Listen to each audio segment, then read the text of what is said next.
Life is complex. Join us for the simple gifts of wisdom, love, and delight in the written word.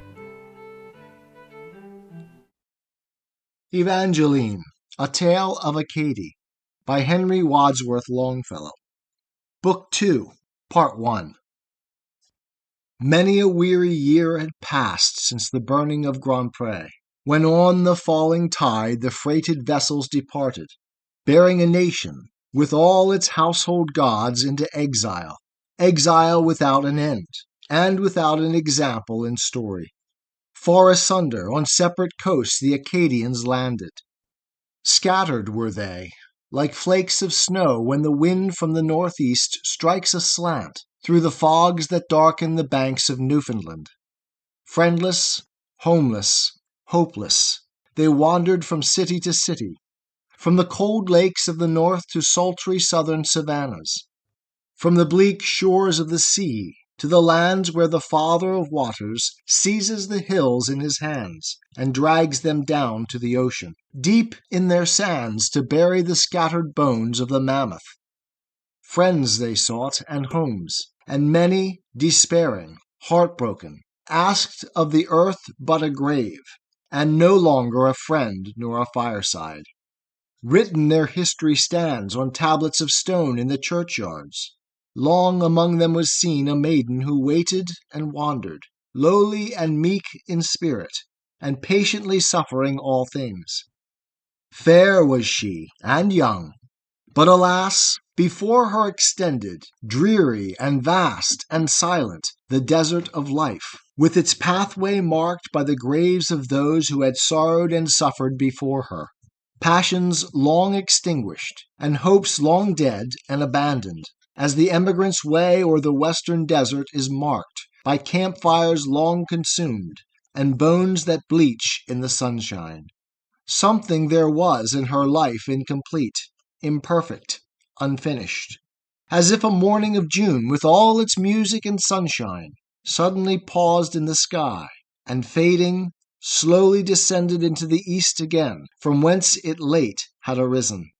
Sometimes she lingered in towns, till, urged by the fever within her, urged by a restless longing, the hunger and thirst of the spirit, she would commence again her endless search and endeavor.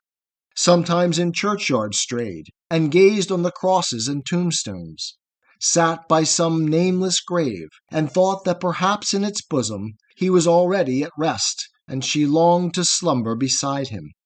Sometimes a rumor, a hearsay, an inarticulate whisper, came with its airy hand to point and beckon her forward.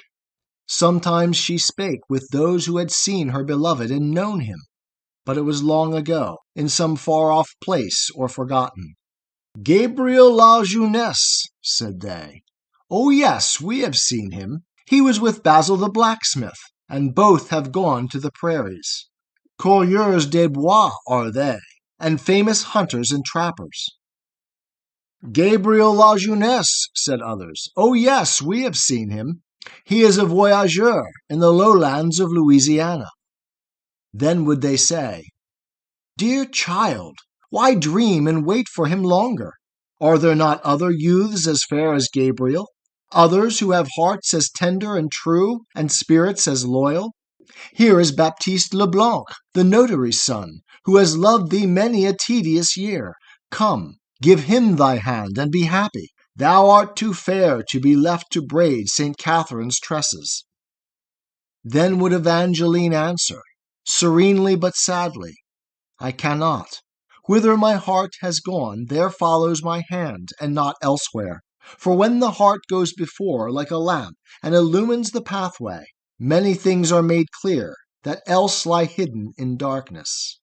Thereupon the priest, her friend and father confessor, said with a smile, "O daughter, thy God thus speaketh within thee. Talk not of wasted affection. Affection never was wasted. If it enrich not the heart of another, it waters, returning back to their springs like the rain, shall fill them full of refreshment. That which the fountain sends forth returns again to the fountain. Patience, accomplish thy labor. Accomplish thy work of affection. Silence and sorrow are strong, and patient endurance is godlike. Therefore accomplish thy labor of love, till the heart is made godlike, purified, strengthened, perfected, and rendered more worthy of heaven. Cheered by the good man's words, Evangeline labored and waited. Still in her heart she heard the funeral dirge of the ocean, but with its sound there was mingled a voice that whispered, "Despair not."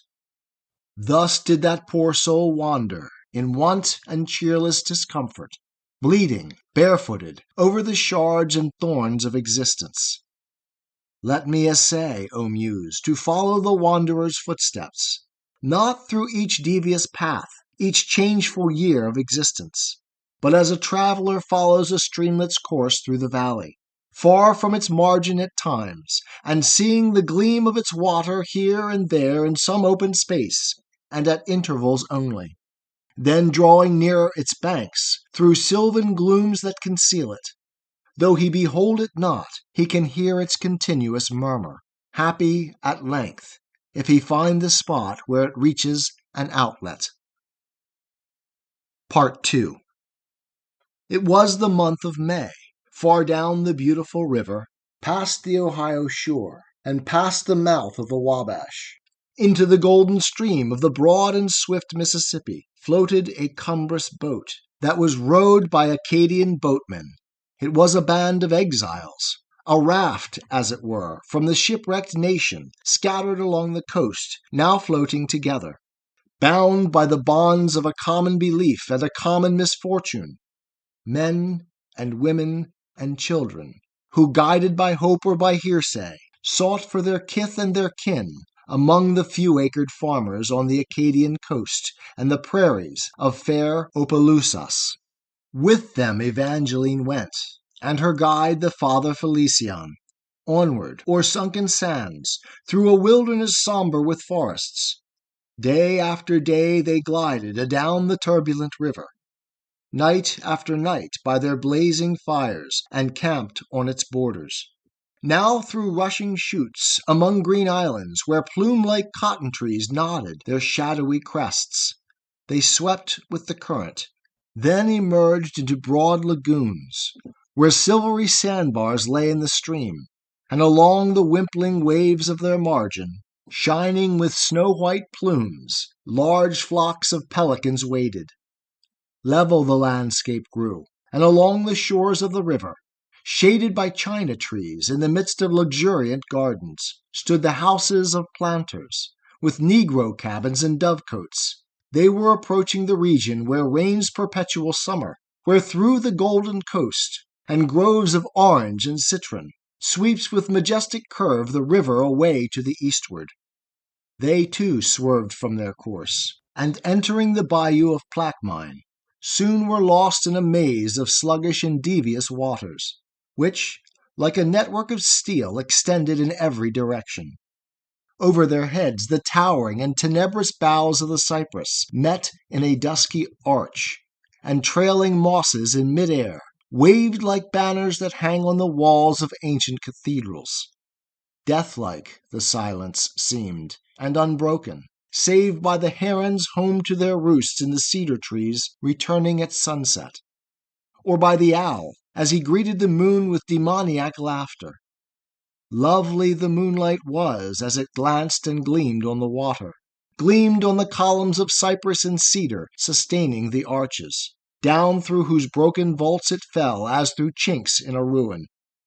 Dreamlike and indistinct and strange were all things around them, and o'er their spirits there came a feeling of wonder and sadness, strange forebodings of ill, unseen and that cannot be compassed, as, at the tramp of a horse's hoof on the turf of the prairies, far in advance are closed the leaves of the shrinking mimosa, so, at the hoof-beats of fate, with sad forebodings of evil, shrinks and closes the heart ere the stroke of doom has attained it.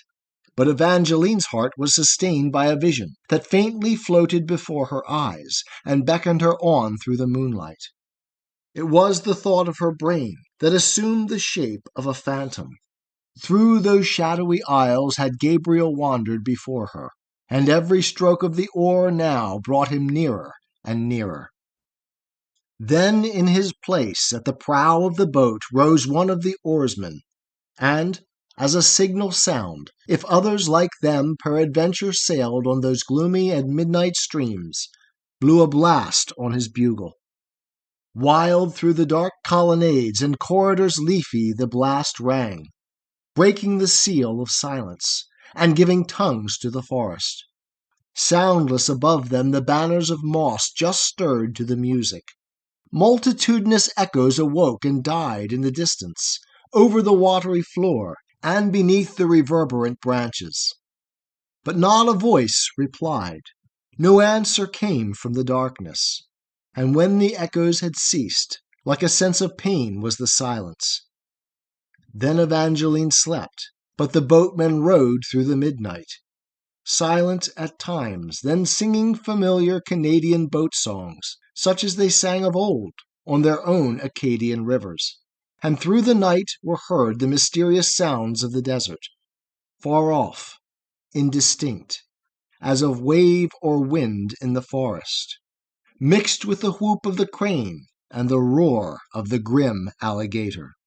Thus ere another noon they emerged from those shades, and before them lay in the golden sun the lakes of the Atchafalaya. Water lilies in myriads rocked on the slight undulations made by the passing oars, and resplendent in beauty, the lotus lifted her golden crown above the heads of the boatmen. Faint was the air with the odorous breath of magnolia blossoms, and with the heat of noon. And numberless sylvan islands, fragrant and thickly embowered with blossoming hedges of rose, near to whose shores they glided along, invited to slumber. Soon by the fairest of these their weary oars were suspended. Under the boughs of Washita willows that grew by the margin, safely their boat was moored, and scattered about on the greensward, tired with their midnight toil, the weary travelers slumbered. Over them vast and high extended the cope of a cedar. Swinging from its great arms the trumpet flower and the grapevine, hung their ladder of ropes aloft like the ladder of Jacob, on whose pendulous stairs the angels ascending, descending, were the swift hummingbirds that flitted from blossom to blossom. Such was the vision Evangeline saw as she slumbered beneath it. Filled was her heart with love, and the dawn of an opening heaven lighted her soul in sleep with the glory of regions celestial. Nearer and ever nearer, among the numberless islands, darted a light, swift boat that sped away o'er the water, urged on its course by the sinewy arms of hunters and trappers. Northward its prow was turned, to the land of the bison and beaver. At the helm sat a youth, with countenance thoughtful and careworn. Dark and neglected locks overshadowed his brow, and a sadness, somewhat beyond his years on his face, was legibly written. Gabriel was it, who, weary with waiting, unhappy and restless, sought in the western wilds oblivion of self and of sorrow. Swiftly they glided along, close under the lee of the island, but by the opposite bank, and behind a screen of palmettos, so that they saw not the boat where it lay concealed in the willows, and undisturbed by the dash of their oars, and unseen were the sleepers. Angel of God, was there none to awaken the slumbering maiden. Swiftly they glided away, like the shade of a cloud on the prairie, after the sound of their oars on the tholes had died in the distance. As from a magic trance the sleepers awoke, and the maiden said with a sigh to the friendly priest, "O Father Felician, something says in my heart that near me Gabriel wanders. Is it a foolish dream, an idle, vague superstition, or has an angel passed and revealed the truth to my spirit?" Then with a blush she added, "Alas for my credulous fancy! Unto ears like thine such words as these have no meaning." But made answer the reverend man, and he smiled as he answered, "Daughter, thy words are not idle, nor are they to me without meaning. Feeling is deep and still, and the word that floats on the surface is as the tossing buoy that betrays where the anchor is hidden. Therefore trust to thy heart, and to what the world calls illusions. Gabriel truly is near thee, for not far away to the southward, on the banks of the Teche, are the towns of St. Maur and St. Martin. There the long-wandering bride shall be given again to her bridegroom. There the long-absent pastor regain his flock and his sheepfold.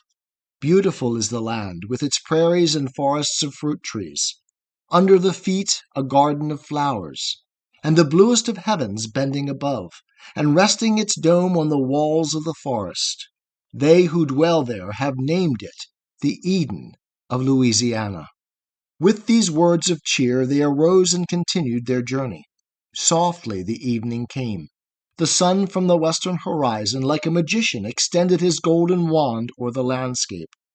Twinkling vapors arose, and sky and water and forest seemed all on fire at the touch, and melted and mingled together. Hanging between two skies, a cloud with edges of silver, floated the boat, with its dripping oars, on the motionless water. Filled was Evangeline's heart with inexpressible sweetness.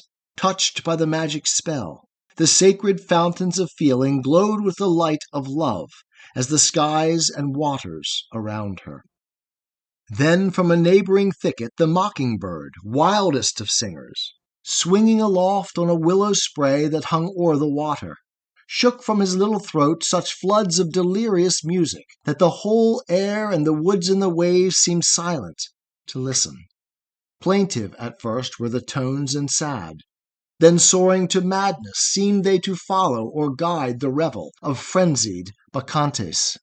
Single notes were then heard, in sorrowful low lamentation, till having gathered them all, he flung them abroad in derision, as when, after a storm, a gust of wind through the tree-tops shakes down the rattling rain in a crystal shower on the branches.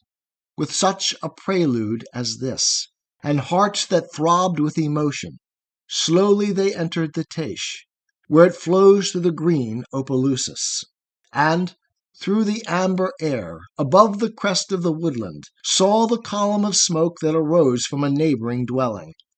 Sounds of a horn they heard, and the distant lowing of cattle.